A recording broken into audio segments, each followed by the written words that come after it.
Desde pequeña, mi sueño siempre fue vivir en otro país. En el 2017 decidí renunciar a mi trabajo y viajar por el mundo. Y en esos años tuve la oportunidad de vivir en India, en Tailandia y en Australia.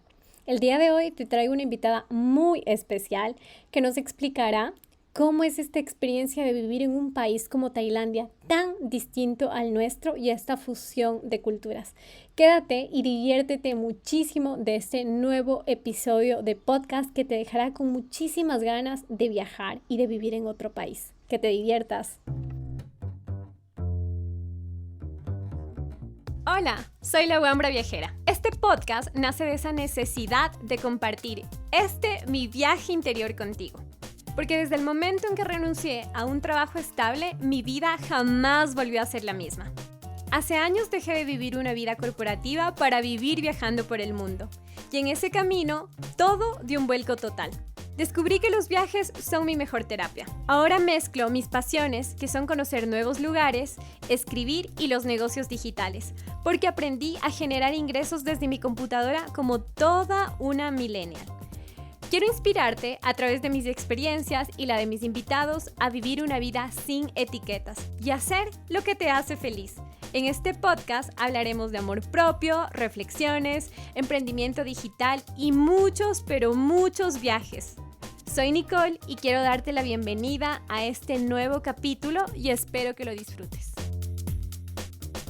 Hola familia y bienvenidos a un nuevo episodio del podcast de la Wambra Viajera. Y estoy súper feliz porque casi nunca hablo de viajes. Estos últimos episodios han sido enfocados en el desarrollo personal, en temas de negocios digitales, pero ustedes saben que mi pasión siempre serán los viajes, porque gracias a los viajes en este momento estoy haciendo lo que estoy haciendo. Y el día de hoy tengo una invitada muy especial desde España, es Eli Zuviria. Entonces les voy a contar un poquito de Eli porque con Eli nos conocimos hace algunos años en Tailandia. Entonces ella es periodista, tiene 40 años y después de trabajar en varios medios de comunicación españoles y en la industria de videojuegos dejó todo por hacer un primer viaje en Australia. Y desde ahí ella ha venido viviendo en el sudeste asiático de varias maneras. Entonces, bienvenida Eli al podcast. Estoy muy, muy contenta, como te dije, antes de que estés aquí. Sí, me alegro mucho de que hagamos esta entrevista porque además llevábamos mucho tiempo sin hablar y que ya nos conocimos en persona en Chiang Mai y bueno, ya contaremos.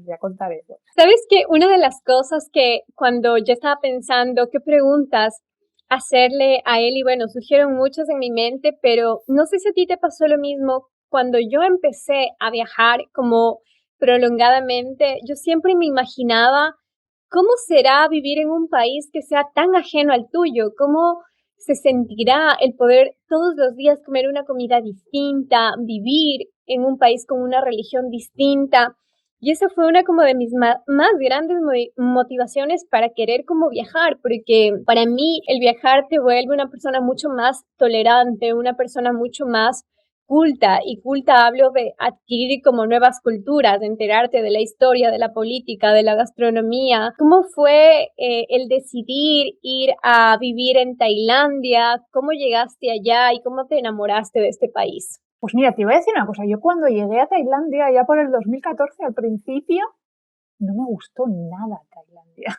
Creo que es también un poco por la forma que yo tenía de viajar, porque yo como por aquella época pues viajaba muy rápido, de una forma muy irresponsable, como metiéndome en muchos tours sin pensar mucho. Entonces como que no disfruté del país y seguramente, bueno, en su momento lo que sí que tenía claro es que quería volver a Asia, no quería seguir en Europa. Entonces lo que intenté hacer fue, yo estaba, no sé por qué pensaba que iba a tener más posibilidades de encontrar trabajo en China. Pues yo decía, por volumen de gente, pues a lo mejor me meto como profesora de China, en China, pero surgió de repente, encontré una oferta en Facebook que buscaban agentes para que hablaran español y dije, uy, esto puede servir. Y bueno, y ahí me planté en Tailandia sin estar del todo convencida, siendo o sea, ya te digo que no era mi país favorito por aquel entonces. Y bueno, y ya desde entonces es que yo creo que a la primera o segunda semana ya sabía que estaba en mi casa porque había vivido previamente en Londres y en París pero no no tenía esa sensación de estar en casa, ¿no? Y cuando llegué a Tailandia de pronto la tuve. Yo siempre digo que yo nunca tuve un choque cultural, yo tuve más bien un abrazo cultural, porque es que a mí me sentí tan bien siempre. Sí, sí, sí. Y eso creo que te dan como los viajes y sobre todo las dos hemos viajado en el sudeste asiático, esta parte del mundo, ¿no? La gente es tan cálida, tan calurosa, te recibe como que si fueras de ahí, te cuentan de su historia, te acogen. Entonces, para mí, Asia igual me sentí tan en casa, acostumbrarme como al tema cultural, no fue difícil, pero fue completamente como distinto, pero aún cuando pienso en todos estos países y en este viaje y estos años que yo viví en Asia, fue una cosa bellísima. Aprendí tanto y creo que eso también es lo que atrapa a la gente a ir a Tailandia, ¿no? Como los tailandeses y el calor que hay de esta nacionalidad, de este grupo de personas, con los turistas, con las personas que deciden vivir ahí también.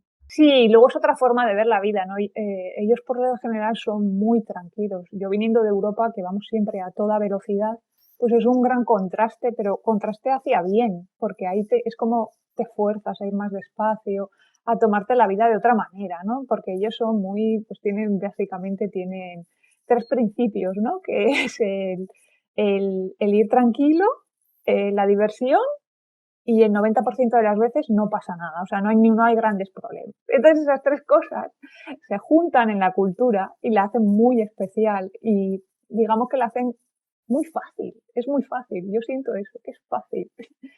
Gente súper, o sea, como súper tranquila, como tú dices, no es violenta, yo nunca vi a la gente pelearse, me encanta. ¿Tú crees que esto viene como determinado por el budismo, que tiene que ver eso dentro como de su forma de actuar y de ser? Sí, está muy vinculado, porque al final el budismo lo que promulga es, de alguna forma, no apegarse a los sentimientos, ¿no? Entonces tampoco te apegas a los negativos ni a los positivos, ¿no? Es como que no te controlen los sentimientos. Entonces es esa forma, yo creo que al final lo que les lleva a estar pausados, calmados. Sí que es verdad que luego con el tiempo rascas y al final sienten como todos, eso también es verdad. Entonces, detrás de eso a lo mejor tardan más en enfadarse o en irritarse, pero también hay un punto, obviamente, si no, no serían humanos, en que también saltan. Entonces, pero sí, por regla general y de cara sobre todo a turistas siempre van a ser pausados, calmados, porque viene por el budismo y también culturalmente, yo creo que no tienen como el enfrentamiento, no lo llevan porque de hecho está mal visto, el como decir, esto lo has hecho mal, eso está mal visto culturalmente, ese tipo de cosas nunca te las van a decir. O no estoy de acuerdo con esto esto va a tardar mucho en dar su opinión si es negativa y esas cosas.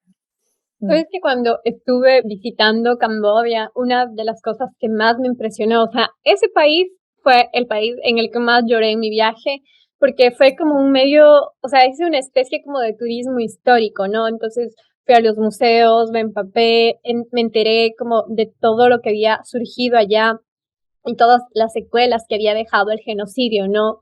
Y lo que más me sorprendió de toda esta experiencia es ver como la resiliencia que tiene la gente en Asia. Por ejemplo, Myanmar en este momento está políticamente súper complicado y tengo una amiga que está viviendo allá y que me cuenta que la gente sigue aún a pesar de todos los problemas que tienen, ayudándose los unos a los otros y pensando que esto va a terminar, que Myanmar nuevamente va a volver a la democracia y que van a salir como de esta dictadura de la que salieron con mucha alegría y volvieron a entrar. Y en Myanmar, en Camboya, para las personas que no saben, en 1980 se generó como una de las masacres más grandes del mundo. Se dice que hay o que hubo más muertos que en los campos de concentración cuando fue este tema de los nazis.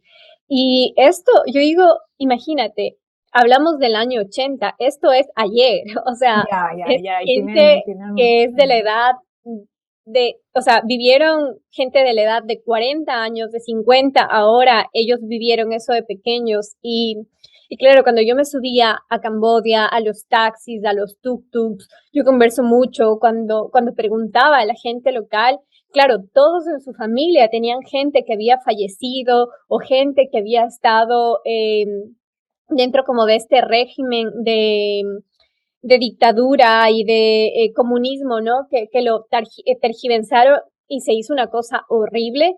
Y, y es increíble ver cómo sonríen y te cuentan que, bueno, ellos se sienten felices, que ya ahora pueden estar en paz, que ahora pueden salir a caminar, que no tienen miedo a salir en las calles. Y yo decía, estoy flipando porque ellos me están contando una hora una historia de terror, pero terminan diciéndome que ya están bien, que sienten que eso ya pasó. Y yo aprendí mucho de Asia, aprendí tantas cosas y dentro de lo mucho que aprendí es eso, o sea, ver cómo la gente puede ser tan feliz con lo simple de la vida, o sea, con la simpleza.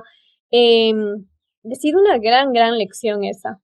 Sí, sí, la verdad es que sí, nosotros igual como que siempre que, sí, como que creo que nos complicamos más la vida, al menos en Europa. Es como, ellos yo siento que en ese sentido sí que va más fácil todo, no sé. A mí por eso me gusta tanto ahí, porque no, por ejemplo, te voy a poner un ejemplo. Yo he aprendido a conducir ahí, a conducir moto.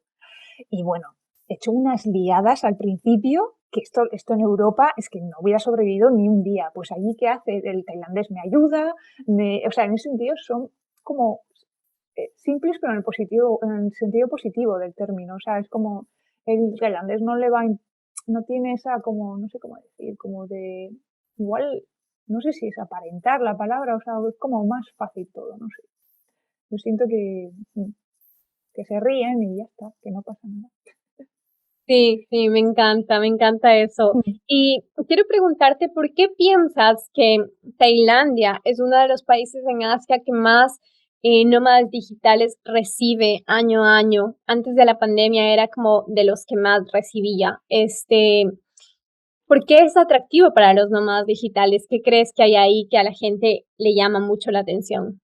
Pues es especialmente atractivo Chiang Mai, el norte, que es donde yo más he vivido. Y lo que para mí tiene es, para empezar, el alojamiento. Muy fácil, bueno, tú ya lo has vivido, muy fácil cogerte un alojamiento, muy barato también. Estamos hablando que desde $150 a lo mejor tienes un alojamiento en el centro de la ciudad.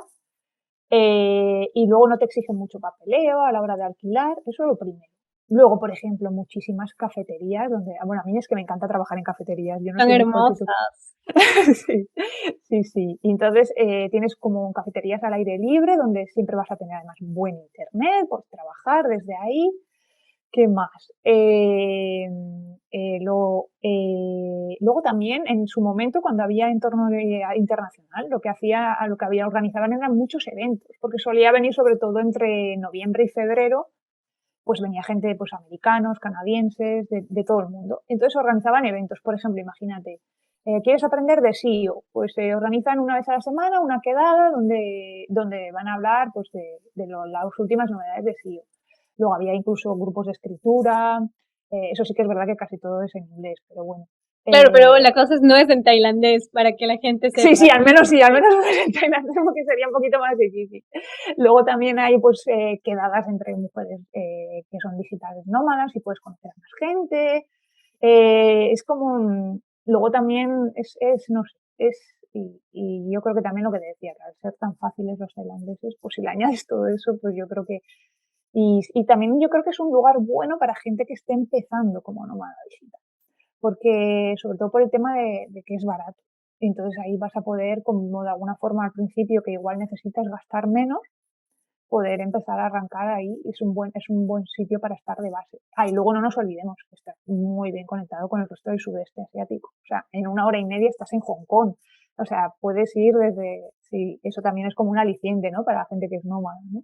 Bueno, es que a mí mi experiencia en Tailandia, yo siempre digo, es uno de los países que a mí más me gustó, está en el top 3 de mis países favoritos y comparto mucho lo que tú dices. Tienen unas cafeterías preciosas. Yo recuerdo que con Eli nos fuimos a tomar unas Es, fotos es en verdad, una me acuerdo, me cafetería acuerdo. Sí, sí. bellísima, bellísima. Y los arriendos también. Yo había rentado toda una casa por $300. Era una casa gigantesca y era bellísima. Y una de las cosas que también me gustaba es que la comunidad de expatriados está muy activa. Yo estuve en este grupo, es un grupo que se llama Digital Nomads, Digital Nomads for Girls, algo así como chicas nómadas digitales. Era un grupo donde mujeres que no eran de Tailandia se unían o vivían en Tailandia porque tenían negocios digitales y hacían como eventos, talleres solo de mujeres, y esto me pareció increíble. Y otra cosa que a mí me atrapa un montón de los países es la gastronomía. Es que yo en Tailandia Ay, amé sí. la comida, o sea, amé, amé, amé. Y recuerdo que era muy gracioso. No sé si a ti te pasó esto al principio, que ellos tienen muchos platos, entonces son tan difíciles de pronunciar, y el Thai, ya sabes, es como yo no puedo leer, entonces ellos optaron por poner numeritos, entonces ponían números del 1 al 200, del 1 al 100, del 1 al 50, y tú solo pedías el número. Entonces, como yo no tenía idea de la comida en Tailandia, yo siempre iba aleatoriamente. Deme el 3, deme el 4, deme el 100, deme el 120. Siempre estaba feliz con mi plato, siempre estaba feliz. Me encanta. Y otra de las cosas que recuerdo con mucha nostalgia son los night markets, los mercados nocturnos, donde toda la gente come en la noche. O sea, esto de la cultura del street food, de la comida callejera, creo que es independientemente del nivel social que estés, todo el mundo come en la calle. Sí, sí, todo el mundo come en la calle y no sé si te has fijado, pero el tailandés está comiendo a todas horas. O sea, no hacen a lo mejor, en España a lo mejor tenemos en plan una comida grande con 3 platos fuertes y ya no comes más en todo el... Pues estos están todo el rato picando, todo el rato comiendo. O sea, yo me encanta. Y lo que tú dices, los puestos de trabajo, te puede ir el director de un banco y perfectamente te va a ir al puesto, porque claro, es que tú piensas que es comida que se hace en el momento. Entonces, al final, es como en el momento y es como tener una mamá que te cocina, ¿no? Porque cocinan súper bien. Entonces, pues, y yo no sé, quería preguntarte, ¿tú qué tal has llevado el tema del picante? Porque yo me acuerdo. En Camboya la lié muy parda, porque fui y de repente, pues quiero esto. Y no sabía ni lo que había pedido y estaba súper picante. Eso cuando estabas contando lo de que pedías un número cada vez, ¿no te ha pasado alguna vez algo muy Sea, picante? yo pienso que la primera vez que probé una papaya salad, que es un plato para las personas que no saben tailandés, lo probé en Malasia. Entonces yo me fui a un restaurante tailandés, todavía no había ido a Tailandia. Y claro, yo cuando salí de Ecuador, yo no comía nada picante. Esa ensalada picaba tanto que tuve que decirle, o sea, comía llorando, era incomible. Y claro, era una ensalada que había costado un montón, entonces le dije a la dueña del restaurante que me lave la ensalada para que le quite un poco el chili, y aún así picaba mucho. Entonces, para mí sí fue el acostumbrarme a que pique. De hecho, para mí la comida tailandesa, y eso es lo que muy poca gente sabe, pica más que la mexicana, es hiper picante. Pero yo siento que con el tiempo te acostumbras. A mí es que la Sí, comida me encanta. Y claro, como ellos reciben tantos turistas también, yo siento que a nosotros nos ponen menos picante que a las otras personas cuando tú les pides en la preparación.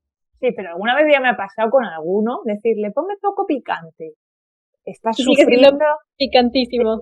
y decirme, ¿qué tal estaba la ensalada? Y yo, bueno, un poco picante, pero bueno. Y hace, es que te he puesto 2 chilis.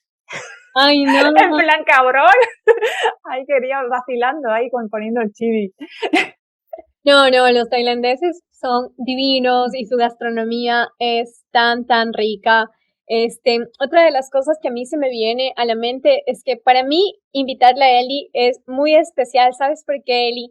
Y esto he estado pensando siempre, siempre, siempre, porque yo tengo 5 años como emprendedora, y recuerdo que nosotros un día estábamos caminando y yo le decía a Eli, o sea, esto creo que era el 2017, como yo quiero emprender digitalmente, yo no sé cómo lo voy a hacer, pero yo lo voy Sí, a me hacer. En acuerdo. ese momento no tenía absolutamente nada, ni siquiera mi primer curso, y yo creo que en Tailandia empezó todo, y yo dije, no, o sea, cueste lo que cueste, yo lo voy a lograr, yo lo voy a hacer. Y sabes que siempre tengo en mi mente, siempre, siempre, esa imagen de nosotras caminando con otra amiga que también se llamaba Ana, que yo les decía, chicas, yo lo voy a hacer. No sé cómo, pero yo lo voy a hacer. Sí, me acuerdo además que por esa época estabas escribiendo un montón en el blog y pasabas un montón de horas ahí trabajando también, ¿no? Sí, es como que siempre me tomaba las cosas como muy a pecho y muy como intensamente, entonces cuando tenía el blog de viajes estaba todo el tiempo escribiendo.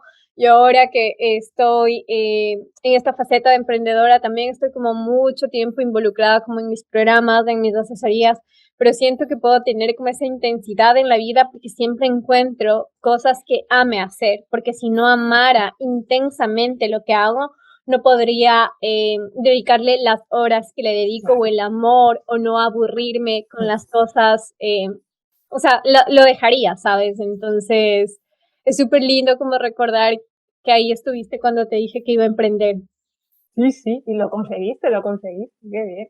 Ha sido un camino de altos y bajos, pero sí, aquí estamos con muchas cosas. Y Eli, cuéntanos, no sé, tal vez un par de anécdotas chistosas o que demuestren como este contraste cultural entre el país que tú vienes, que es España, y Tailandia. ¿Cómo vives o viviste a veces como esas diferencias? A ver, por ejemplo, qué anécdotas así que me hayan pasado. Hay una muy graciosa con la moto. Con la moto me pasó. Bueno, yo cuando estaba aprendiendo a conducir, bueno, cuando aprendes a conducir lo más difícil es controlar los frenos, ¿no? O sea, para bajar las cuestas, por así decirlo. Y bueno, y yo me fui a una cuesta demasiado elevada y bueno, al final terminé teniendo un pequeño accidente que no fue nada, pero lo que había pasado es, bueno, allí algunos caminos lo que tienen es como una especie de, digamos, de hueco, que es para que pase el agua durante la época que llueve, ¿no? Para que vaya por ahí. Entonces la moto se había quedado ahí enganchada y no había forma de sacarla en ese hueco. Entonces lo que me pasó es que de pronto un camionero paró de la nada, me sacó la moto y eso, por ejemplo, es que me llama muchísimo la atención porque enseguida te ayudan. Luego terminé montada en el camión con el camionero, me llevaron la moto porque yo no podía conducirla y bueno, vamos, y luego terminé de cervezas con ellos. O sea, eso es como muy, ellos siempre te ayudan. Y luego, sí, es sobre todo eso. Y luego hay cosas, bueno, hay cosas que llaman la atención como de, pues que no miran a los ojos tanto como en España. Eso no sé si te ha llamado la atención a ti. Luego, los hombres nunca te echan un piropo. Nunca. Una de Nunca. las cosas que también me llamó muchísimo, muchísimo la atención y por eso yo siempre cuando hablo de viajes digo viajar sola, ok, empieza con sudeste asiático porque para mí la gente o los hombres en el sudeste asiático son súper respetuosos, ya tal vez te pueden decir así como que ya, ya, bonita o cosas así, pero nadie es que te regrese a ver las nalgas o los pechos, es como, no, o sea, eso no pasa o yo no lo sentí en absoluto. Y si lo hace, lo va a hacer muerto de vergüenza. Desde luego no va a ser el descaro latino para nada. Vamos. Sí, sí, en eso sí que es como un entorno seguro. Y de hecho a mí me han llegado incluso a las 2 de la mañana, que era cuando salía de trabajar allí, me han llevado incluso, me he montado en motos de desconocidos que me han terminado llevando a casa, que eso en España, o sea, el primero que se acerca a te llevo a casa le echas spray en la cara.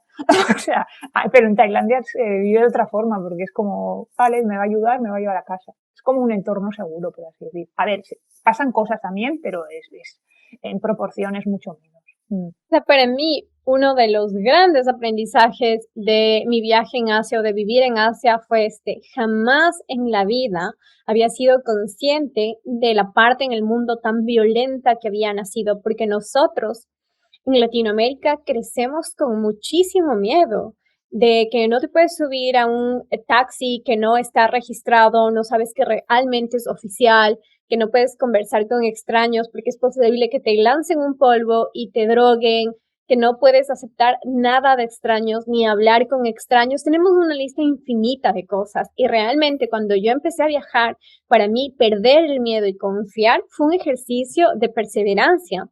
Y luego, haciendo como una reflexión, cuando volví a llegar a Ecuador, dije, qué locura, porque hay un mundo distinto al que yo viví con muchísimo miedo. Nosotros aquí en Ecuador, lamentablemente, es un país muy inseguro y vivimos con mucho miedo a que Mm. no nos roben en nuestra casa o fuera de la casa y encontrarte allá con personas que realmente te quieren ayudar, que tú puedes salir libremente, sacar tu teléfono, estar con tu cámara, que el índice no he visto las estadísticas de acoso, pero seguramente son como mucho más bajas en relación a Latinoamérica, hacían para mí que el sudeste asiático sea el lugar perfecto para vivir, porque yo quiero vivir en un lugar donde me sienta segura, no solo en el tema de delincuencia, sino con el tema de acoso, porque eso es muy fastidioso. Entonces, esas cosas eran las que me daba el sudeste asiático, Tailandia en este caso que estamos hablando de este país. Sí, yo imagino que a ti también te habrá pasado. Yo me he llevado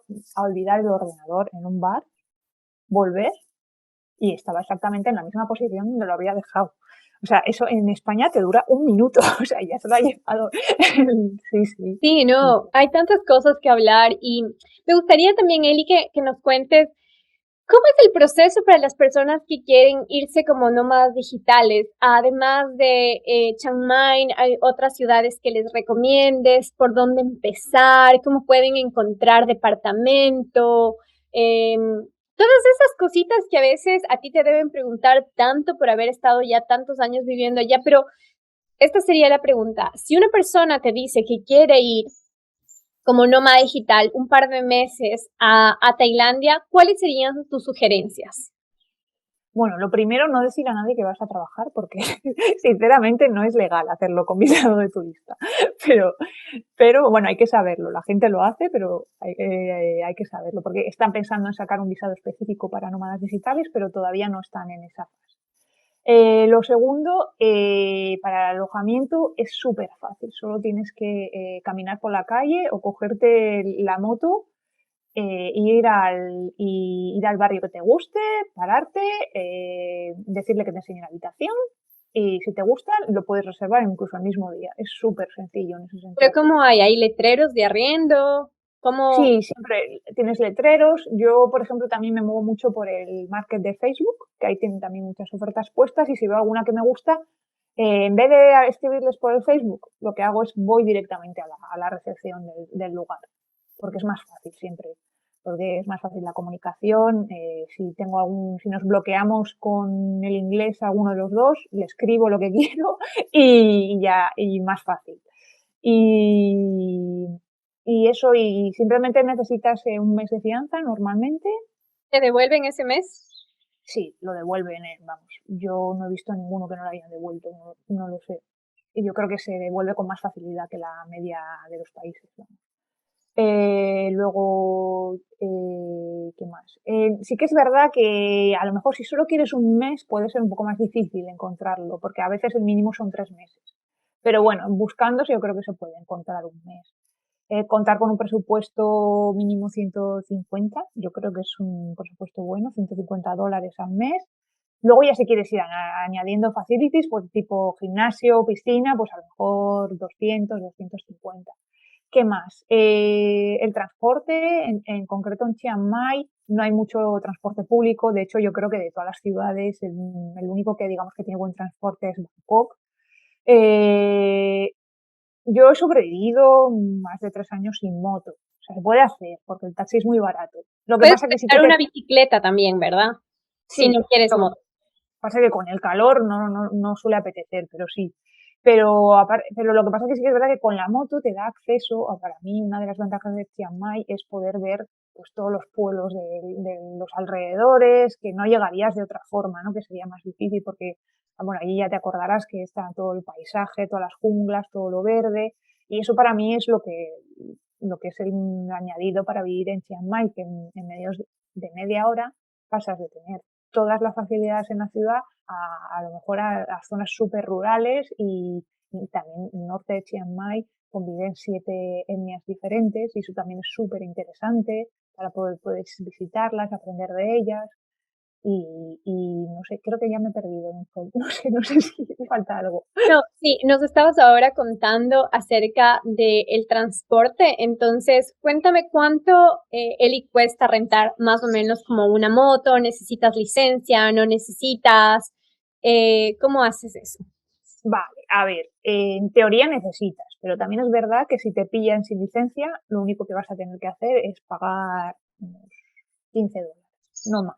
También te aceptan la de carro, ¿verdad? En teoría no, pero a veces es que depende de cómo te pille el policía, porque el policía ahí lo que quiere es sacarse dinero para él, normalmente.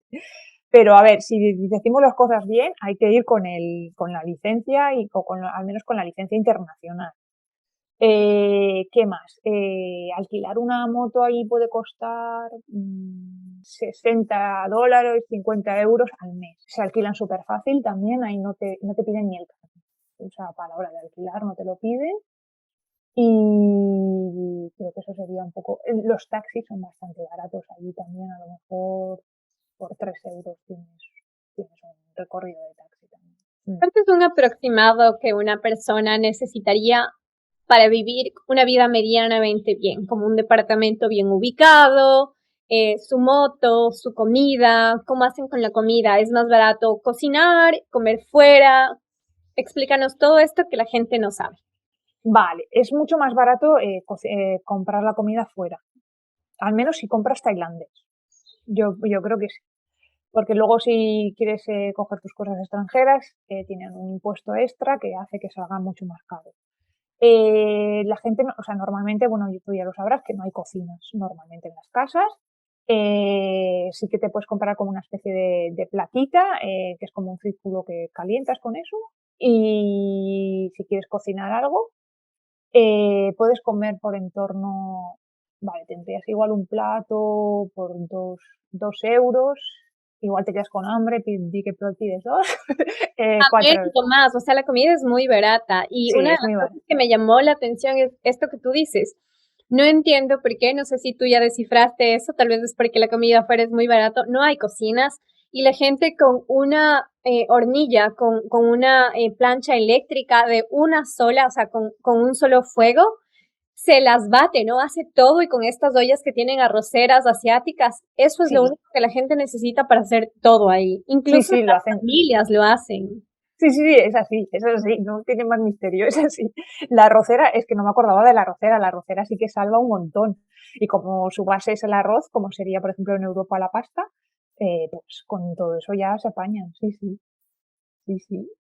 Entonces, ¿cuánto necesitaría la gente en promedio para A poder ver, no vivir? hay un rumor que hay por ahí, muchos blogs que dicen que por 300 euros al mes se puede vivir. Y yo siempre digo que eso o es en 1970 o desde luego en este año no es.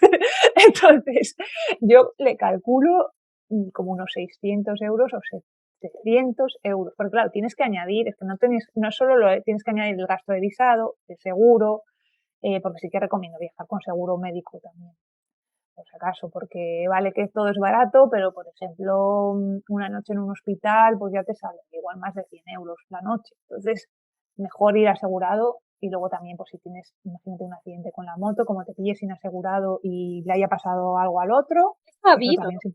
eso ha ¿Eh? habido mucho. Yo escuché de algunas Mm, personas que manejan borrachos y se chocan y se lastiman un montón e incluso lastiman a otras personas, ¿no? mm. Extranjeros. Sí, sí, sí, y claro, y como ya encima vayas sin asegurar, y el lío que se puede hacer es increíble. Sí, sí. Y Eli, ¿qué consejo les darías a las mujeres que quieren como convertirse en nómadas digitales, que quieren empezar a viajar? Tú tienes un blog hace ya mucho tiempo que asesoras, cuentas tus historias, consejos para viajar solas. Entonces, ¿qué les dirías a estas mujeres que han escuchado nuestra conversación en este episodio de podcast y dicen, wow, me muero por ir a Tailandia, yo quiero hacerlo, pero tengo mucho miedo y no sé por dónde empezar? Bueno, yo siempre recomiendo primero a lo mejor tener unos ahorritos, ¿no? Porque para empezar siempre viene bien. Y luego, pues que yo es que todo lo he aprendido online, lo he aprendido a base de hacer, o sea, no sé qué. Y también a lo mejor bueno, esto ya lo sabes, es mucha constancia, que no va a ser de un día para otro, eso también hay que saberlo. Pero por otro lado, también animar, porque es que da alguna libertad de horarios y a lo mejor un día te metes una paliza de 13 horas, pero a lo mejor luego te coges 2 libres, ¿no? Y yo creo que por eso sí merece la pena, ¿no? El poder organizarte el tiempo, aunque no sea para viajar, solo para eso sí que merece la pena, yo pienso. Y Mm. para viajar solas, ¿hay algún consejo así como perder el miedo a viajar sola? Para viajar sola, mm, Yo siempre recomiendo empezar poquito a poco. A lo mejor empezar por planes pequeños. A lo mejor, pues un día me voy al cine sola. Otro día me voy a comer sola. Otro día me voy al pueblo de al lado y me hago un tour con no sé qué. Y como añadiendo retos pequeños. Otro día me paso un fin de semana en el pueblo de al lado. Otro día pues me voy una semana a un país de al lado. Y yo es que tengo un artículo en donde hago como 5 pasos y el paso final ya es hacerte el gran viaje, ¿no? Pero también por otro lado, a veces digo, pues cómprate ese billete y no te lo pienses más. Porque a veces como que le damos... La personalidad de la persona. Le damos muchas vueltas, ¿no? Porque a veces es como... a veces igual es más fácil comprarte el billete, no pensarlo y sabes que vas a estar acojonada, pero tirar para adelante. Porque es que si no, es como yo siempre digo, es bueno tener miedo, pero no hay que dejar que ese miedo te bloquee. Totalmente. Y yo pienso, Eli, que tanto ha sido como el cariño, el aprendizaje que Tailandia te ha dado, que estás escribiendo un libro. Cuéntanos acerca del libro. Sí, el libro se llama Tailandia, historias que un tailandés nunca te contará. Y básicamente lo que hago es un poco hablar de la cultura tailandesa, de las cosas que a mí más me fascinan, y lo uno con mis anécdotas personales en base a esas anécdotas. Y bueno, a mí lo que más me gusta, Nicole, es de la cultura tailandesa es que creen en los fantasmas. Es que a mí eso me tiene fascinada. Eso de que crean en los fantasmas y que hagan cosas en base a esa creencia. A lo mejor no van a un sitio en concreto porque dicen que hay fantasmas. Por ejemplo, en Chiang Mai hay un sitio que no me acuerdo ahora del nombre, pero que está como abandonado. Y si tú le dices al taxista, llévame a este sitio, el taxista te va a decir que no te lleva porque hay un fantasma.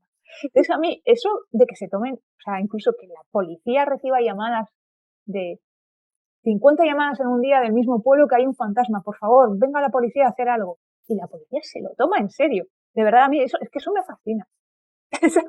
Eso me fascina. ¿Cómo Luego has tiene un ido montón de aprendiendo esas anécdotas? ¿Hablando con la gente tailandesa, observándolas? ¿Cómo ha sido como el proceso de construcción del libro? Pues mucho ha sido leer, porque en inglés hay bastante material, en español todavía no hay mucho, pero en inglés hay bastante material. Otro también hablar con... Yo la verdad he de reconocer que con los tailandeses todavía no sé si supongo que será el idioma, no consigo hablar mucho. O sea, profundizar, vaya. Pero sí que he hablado con gente que trabaja con tailandeses y que ha vivido anécdotas y un poco como que he contrastado esa información que leía, ¿no? Wow, ¿y dónde lo pueden conseguir el libro? ¿Cuándo está listo y está terminado? Pues ahora mismo acabo de acabar de escribirlo y lo están corrigiendo, pero si queréis conseguir el libro, lo más rápido, escribirme a mí por Instagram o por el blog, cualquier cosa. ¿Cómo te encontramos, Eli, en Instagram? Estoy como Vida de Viajera, con 2 guiones bajos entre palabras. Perfecto. Eli, quiero agradecerte por que nos hayas contado tus anécdotas en Tailandia, un poco cómo llegaste allá, cómo ves Tailandia para los nómadas digitales, especialmente Chiang Mai. Gracias por tu tiempo. Estoy yo súper atenta igual al libro porque me parece súper interesante y seguramente las personas que están escuchando este podcast también. Así que muchísimas gracias por tu generosidad en contarnos todas estas historias. Muchas gracias a ti, Nico. Nos vemos en un siguiente capítulo.